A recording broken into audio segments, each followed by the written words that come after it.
Hafade, Tirawami, and Ali, everyone.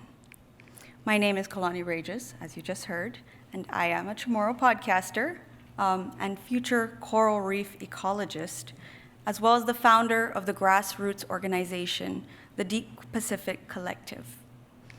The group, which I founded in 2020, activates Pacific people to empower their communities through talking story and hearing others.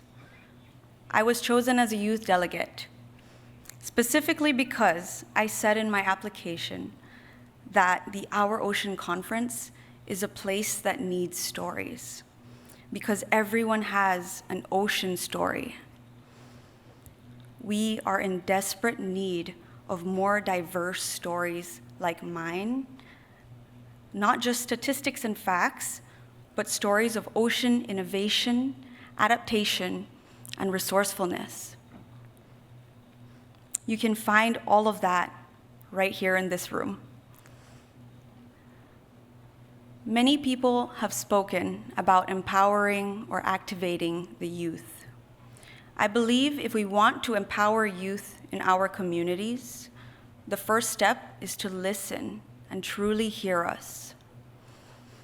We all must unleash a flood of ocean stories like this, and we must make efforts to perpetuate knowledge sharing by telling our stories and creating new ones if we are to continue having the audacity, as President Barack Obama once said, to remain hopeful in such times. Youth of diverse backgrounds have so much to bring to these discussions.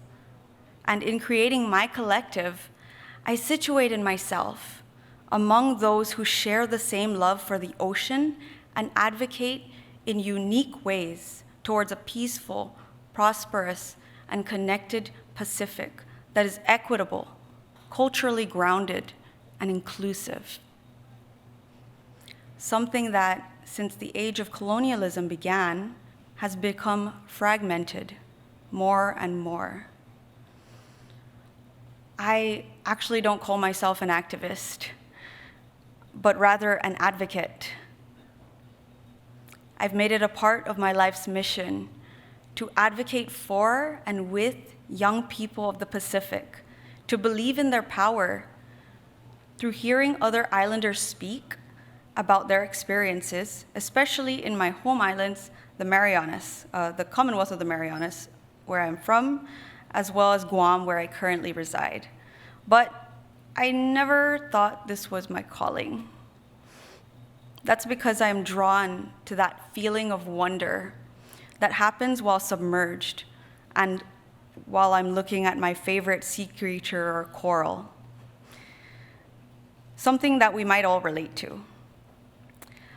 Chasing that wonder and embracing my curiosity, really, has guided my life's decisions, along with the deep love of the sea instilled in me by my upbringing as a Micronesian daughter.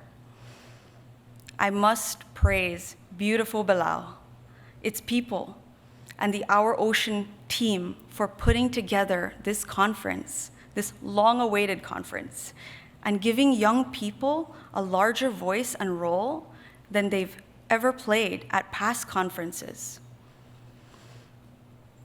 Palau has set the bar for how they treat their own and other countries' youth.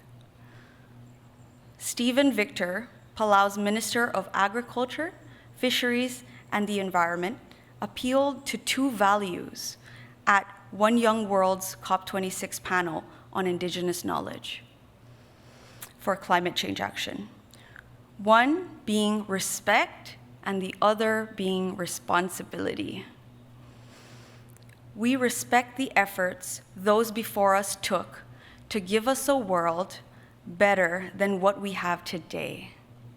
However, we are passing a world to the next generation different from the one that we inherited.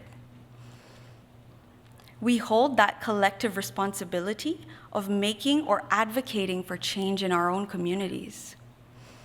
To this end, I want to introduce something novel that has never been done, and that is the youth delegates' collective commitment. We propose the formation of a task force of previous Our Ocean youth delegates that facilitates the further integration of young people. This will ensure the continuity and passing of knowledge from conference to conference and youth inclusion in the dialogues and decision-making processes. This inclusion should be done from the strategic planning phase and should not be tokenistic. We came to this consensus through our involvement in the 7th Our Ocean Conference, our participation in the plenary as speakers, and from our experiences as leaders in our own communities. Palau has raised the bar, and we urge future Our Ocean Conference organizers to continue and improve upon this tradition of youth inclusion.